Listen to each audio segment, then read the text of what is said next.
2014 সালে আওয়ামী লীগ সরকার যখন ক্ষমতায় আসে, এরপরে বাংলাদেশে যুদ্ধাপরাধীর বিচার অনেক ত্বরান্বিত হয় এবং তখন থেকে ইসলামী ব্যাংকের মালিকানা ও ব্যবস্থাপনা নিয়ে খুব বেশি আলোচনা শুরু হয়।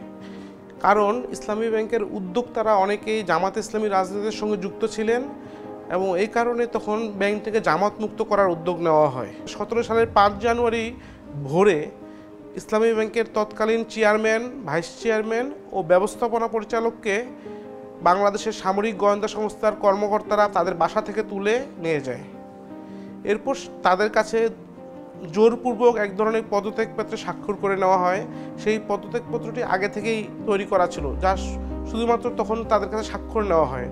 একই দিন রাজধানীর রেডিসন হোটেলে একটি পরিচালনা পর্ষদের সভা অনুষ্ঠিত হয় এবং সেই সভাতেই ব্যাংকটির মালিকানা পুরোপুরি চলে যায় এসআলম গ্রুপের হাতে। এসআলম গ্রুপ তখন ছিলেন ব্যাংকটির সর্বোচ্চ ঋণ গ্রহীতা। তখন এসআলম গ্রুপের ব্যাংকটিতে ঋণ ছিল 3000 কোটি টাকার মতো। কিন্তু এসআলম গ্রুপ এই কারণে ওই ব্যাংকটি সরাসরি এসআলম গ্রুপের নামে কেউ মালিকানায় আসেনি। এসআলম গ্রুপ নতুন নতুন কোম্পানি তৈরি করে এবং এগুলোর মাধ্যমে শেয়ার ক্রয় করে থাকে এবং সেই শেয়ারধারীদের প্রতিনিধি হিসাবে বিভিন্ন ব্যক্তিকে পর্ষদে নিয়ে আসা হয়। তখন আমরা দেখতে পাই সাবেক সচিব আরস্তু খানকে চেয়ারম্যান করা হয়, বিভিন্ন বিশ্ববিদ্যালয়ের অধ্যাপকদের এই বোর্ডে নিয়ে আসা হয়, হিসাববিদদের নিয়ে আসা হয়, সাবেক ব্যাংকারদের নিয়ে আসা হয়। কিন্তু তারা আসলে এই পর্ষদে যুক্ত হয়ে মূলত এসআলম গ্রুপের স্বার্থই দেখেছিল, ব্যাংকটির আমানতকারীদের স্বার্থ তারা কোনোভাবেই দেখে নাই। শুরুর থেকে যখন আরস্তু খান যখন চেয়ারম্যান ছিলেন, উনার সময়ে সরাসরি ঋণ বের করা শুরু হয়নি। তবে ইসলামী ব্যাংকের টাকা চলে যায় ফার্স্ট সিকিউরিটি ব্যাংকের কাছে ধার হিসেবে, ইউনিয়ন ব্যাংকের কাছে, গ্লোবাল ইসলামী ব্যাংকের কাছে। সে টাকাগুলো আর ইসলামী ব্যাংক ফেরত পায়নি এবং এই কারণে আরস্তু খানের সাথে তখনকার এসআলম গ্রুপের চেয়ারম্যান সাইফুল আলমের এক ধরনের কথা কাটাকাটি হয় যে আপনি টাকা নিয়ে গেছেন, আমাকে ফেরত দিচ্ছেন না কেন? 3 মাস মেয়াদি এই টাকাটা দেওয়া ছিল, এই টাকাটা আপনি ফেরত দিবেন, আপনি প্রয়োজনে আবার নেন। কিন্তু উনি আর টাকাটা ফেরত দেন নাই।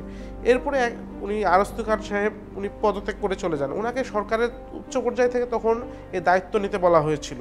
আরস্তু খান ছেড়ে দিলে ব্যাংকটির চেয়ারম্যান হিসেবে নিযুক্ত করা হয় ঢাকা বিশ্ববিদ্যালয়ের অধ্যাপক নাজমুল হাসানকে। আরস্তু খান ঠিক যেমন আরমাডা স্পিনিং মিলের প্রতিনিধি ছিলেন, নাজমুল হাসানকেও ঠিক একই প্রতিষ্ঠানের প্রতিনিধি করা হয়।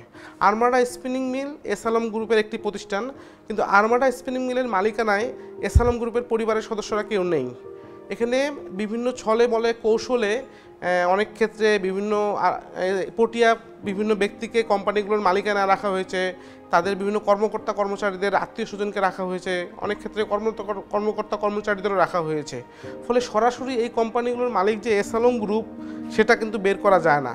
কিন্তু আর্থিক বিভিন্ন ইতিহাস বা আর্থিক বিভিন্ন লেনদেন যেহেতু খুব বেশি গোপন করা যায় না, তাই এখন তদন্ত সংস্থাগুলো যদি একটু খতিয়ে দেখে ঠিক দেখা যাবে যে এই প্রতিষ্ঠানগুলো এসআলম গ্রুপের এই সবগুলো। 2022 সালের 24 নভেম্বর আমরা প্রথম আলোতে একটি প্রতিবেদন প্রকাশ করেছিলাম, ইসলামী ব্যাংকে ভয়ঙ্কর নভেম্বর। সেই প্রতিবেদনে আমরা দেখিয়ে দিয়েছিলাম যে 1 নভেম্বর মাসেই এই ব্যাংকটা থেকে বিভিন্ন নামে বেনামে ভুয়া কোম্পানির মাধ্যমে কীভাবে 5 থেকে 6 হাজার কোটি টাকা বের করে নেওয়া হয়। ঠিক একইভাবে টাকা বের করে নেওয়া হয়েছিল তখন সোশ্যাল ইসলামী ব্যাংক, ফার্স্ট সিকিউরিটি ইসলামী ব্যাংক থেকেও। এই প্রতিবেদন প্রকাশের পরেই বাংলাদেশ ব্যাংক কিছুটা নড়েচড়ে বসে, আদালতে এটা নিয়ে অনেকেই অভিযোগ দায়ের করে। এরপরে আদালতে একটা তদন্ত নির্দেশ দিয়েছিল, কিন্তু শেষ পর্যন্ত উচ্চ আদালত থেকে বলা হয় না, এটা তদন্তের প্রয়োজন নাই। আমরা ভয়ঙ্কর নভেম্বর শীর্ষক প্রতিবেদন প্রকাশের পরে ইসলামী ব্যাংকের যারা আমানতকারী তারা কিছুটা নড়েচড়ে বসে। তারা বুঝতে পারে যে এই ব্যাংকটিতে তারা যে আমানতটি রেখেছে সেটা তাদের নিরাপদ নেই। এই কারণে ব্যাংকটির আমানতের যে ফ্লো ছিল সেটা কিছুটা কমে যায়।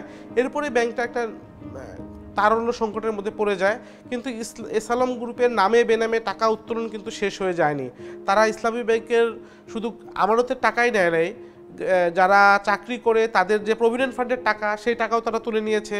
আবার ব্যাংকটির যে সদকা ফান্ডের টাকা আছে, যে টাকাটা তারা তাদের আয়ে নিতে পারে না, সেই টাকাও তারা তুলে নিয়ে গেছে। ফলে এই ব্যাংকে যখন যারা কেউ চাকরি ছেড়ে দিচ্ছে সেই টাকাও তারা সময় মতো ফেরত পাচ্ছে না, চাইলেই ফেরত পাচ্ছে না। গত 5ই আগস্ট সরকার পরিবর্তনের পরেই কিন্তু ইসলামী ব্যাংকে পরিবর্তনের হাওয়া শুরু হয়।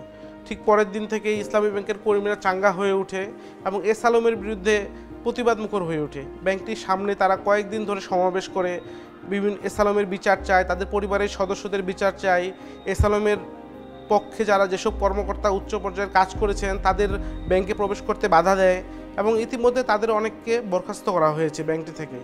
এখন ব্যাংকটির গ্রাহকেরাও কিন্তু আতঙ্কিত হয়ে পড়েছে, যারা আমানতকারী আছে তারা টাকা তুলতে পারছে না।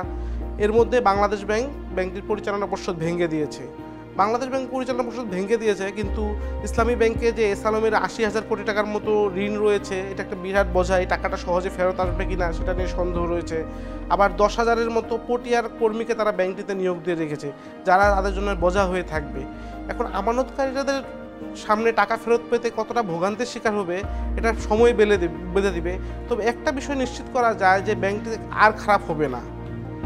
এই যে পরিস্থিতি হলো, এই পরিস্থিতির জন্য হয়তো অনেক দিন ভুগতে হবে ইসলামী ব্যাংকের কর্মীদেরকে, যেমন ভুগতে হবে ঠিক তেমনি আমানতকারীদের ভুগতে হতে পারে।